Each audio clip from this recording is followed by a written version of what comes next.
And we'd like to begin with a woman of incredible character and courage, Dr. Janet Robinson. Thank you very much. I'm here to give a face to the children, the staff, the families of Sandy Hook in Newtown, Connecticut.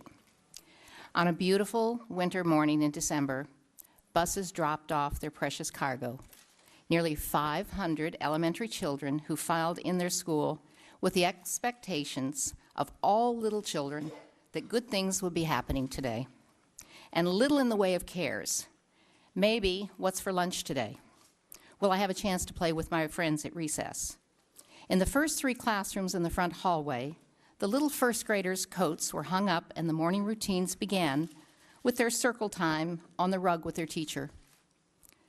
There they discussed the calendar, the activities of the day, along with an activity for responsive classroom. This was the typical routine of Sandy Hook Elementary School, a place that exudes caring, happiness, nurturing from the moment you walk through the doors. If you pass a child or an adult in the halls, you'll get a smile and a cheerful greeting. Children's work is posted in the halls so you know you are in a kid place immediately. Sandy Hook Elementary School seemed like the safest place on earth in this quiet little suburban community. This school has been known for the superb education that students receive for over 50 years and has been acknowledged as a vanguard school. Not only has it been a high-achieving school, but its tradition of caring about the whole child is well known and part of that tradition. This school is an important piece of the fabric of this community. That morning was like every other morning. After all, routines are comforting for kids. Until about 9:30, when a troubled young man carrying 2 guns, one of them an AR-15 assault rifle, shot out the glass window to bypass the buzz-in system at the door and change the lives of so many people in the next few minutes. He first went to the office directly across from the front door where normally 3 secretaries would be working. Only one was there at the time, and she flew under her desk, dragging the phone with her. Fortunately, he didn't check. Then he went back out in the hall where he was confronted by the principal, Dawn Hawksprung, the lead teacher, Natalie Hammond, and the school psychologist, Mary Sherlock, who emerged from a meeting in a conference room. I can just picture Dawn's indignation that someone would dare enter her school and put her babies at risk. It would be so like her to be the protective mother hen and never think of her own safety, but only, of course, of making him stop right then and there. I can visualize her trying to take charge of this unthinkable threat. Dawn, ever the passionate educator, would do anything to protect her charges. That's where they found the bodies of Dawn and Mary, rushing toward the attacker.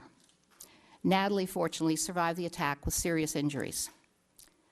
The shooter bypassed the first grade classroom on the left and began shooting in the second first grade classroom, killing the school's permanent substitute teacher, Lauren Rousseau, and all but one child who was clever enough to play dead and didn't even whimper. By this time, the teacher in the third room had crammed as many children as possible in the bathroom, was trying to find hiding places for the others, when the teacher took aim on her and her students. Vicky Soto, who was so excited to finally reach her dream to be a teacher, threw herself in front of her students. Such incredible bravery from a young first-grade teacher. Anne Marie Murphy was the educational assistant for a young boy with some special needs, and she died trying to shield him, as was the case of Rachel Davino, a behavior therapist. None of these brave women were trained in combat. They were elementary school educators dedicated to educating their young children. So their first response when confronted by this terror was to protect their children. Thank goodness for our first responders. They arrived in 3 minutes, which is incredible in a town of 60 square miles, mainly country roads. They saved innumerable lives as this shooter carried enough ammunition to have continued throughout the entire school. And this loving little elementary school was helpless in the face of this assault. 20 beautiful and innocent little first graders were lost that day in a senseless act. They were no match for a troubled person with an AR-15.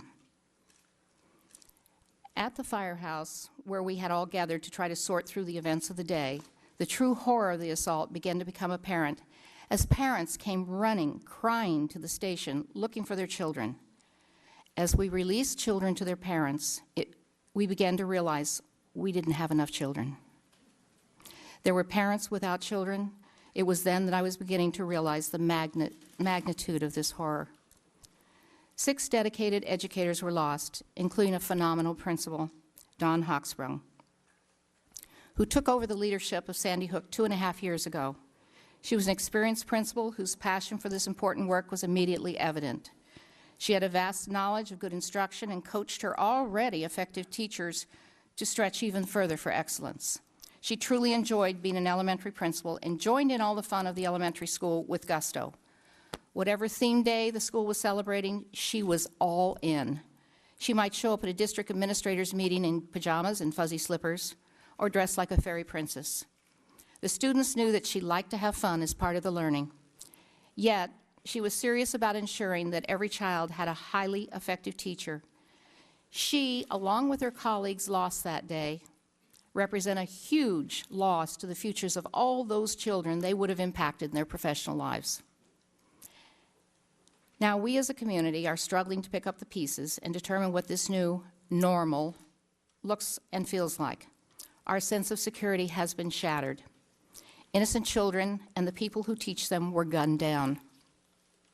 We are all forever changed. Some families have a huge hole left by a 6-year-old who should be doing the funny, silly things that 6-year-olds do. Families who have their children are still suffering through the nightmares and fears of sounds and strangers. Children who are even fearful in their own classrooms. Who knows what the long-term impact will be for those children who have had the innocence of childhood shattered? What do I say to the parents who want to be assured that when they put their children on the bus to school, they will come home? How do I protect our students without creating fortresses? How do we let our children freely enjoy being children? I have heard that the measure of a society is how they treat their children. So help me give these children their futures.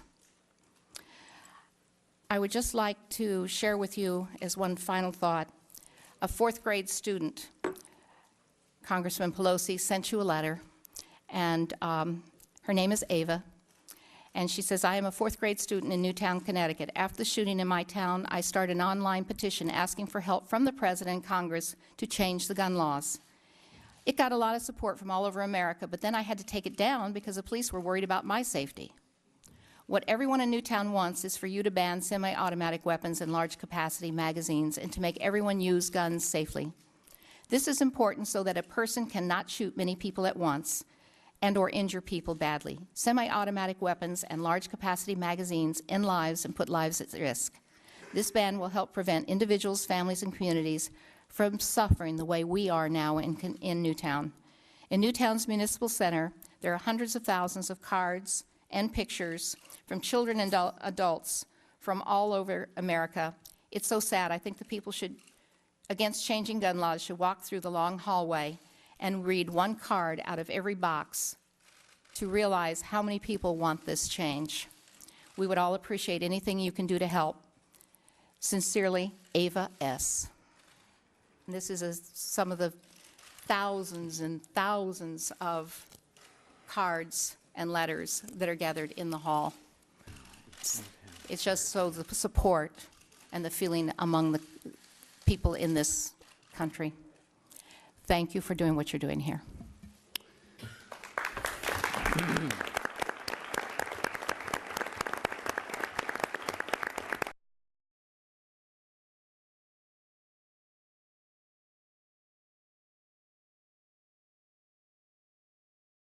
This has been a Sunfish production.